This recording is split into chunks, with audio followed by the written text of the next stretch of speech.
Imagine a life where every victory feels like a fleeting moment of triumph, overshadowed by a looming sense of impending doom.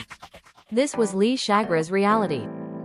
On the night before his murder, Lee Chagra returned to El Paso, euphoric from a courtroom victory in Tucson.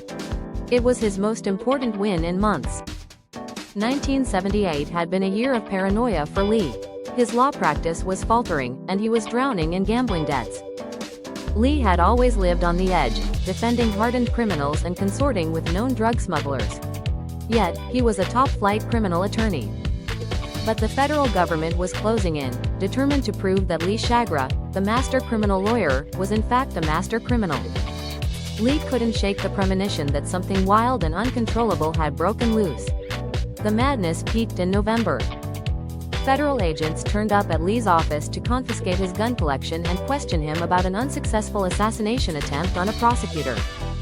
On the plane from Tucson, Lee reflected on the paradox of his life. A fellow lawyer envied his success, unaware of the irony. Lee's new office was a show of faith, or at least tenacity. It made him feel good to know someone else appreciated it. Joanne, Lee's wife, met him at the airport with a surprise, a new Lincoln limousine, the perfect vehicle for the imperfect time. Sometime in the middle of the night, Lee drove to his new office, counted out $75,000, and headed for a clandestine appointment. As he pulled off the exit ramp, Lee met the Indian, a collector for Las Vegas casinos. He handed over the last of the $500,000 he had blown in Vegas. The next morning, Lee's brother Jimmy's ex-wife, Vivian, arrived, asking for money. Lee was preoccupied, reflecting on his father's struggles. Lee's life was a tangle of contradictions. He was a fanatic about his family but could risk their last penny on a roll of the dice. Lee loved El Paso and its streets filled with whores, gamblers, smugglers, and cops. The city floated on a little healthy corruption. Millions of dollars worth of goods were smuggled daily across the border. El Paso's economy thrived on illegal activity. Lee's success in defending drug dealers made him a target. In 1973, he was indicted on a trumped-up marijuana trafficking charge. The charges were eventually dropped, but the damage was done.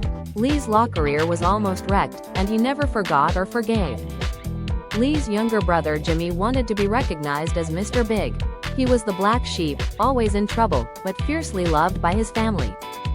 In 1975, Jimmy hit the big time with a massive marijuana smuggling operation, bringing in millions. Lee was the legal advisor. The Chagra brothers hit Vegas like a blizzard of kamikaze locusts, racing to see who could lose their money first. Lee's gambling habits were legendary. He could win or lose more in a single session than most people made in a year. But by 1977, the government was closing in. U.S. Attorney Jamie Boyd, Prosecutor James Kerr, and Judge John Wood were relentless.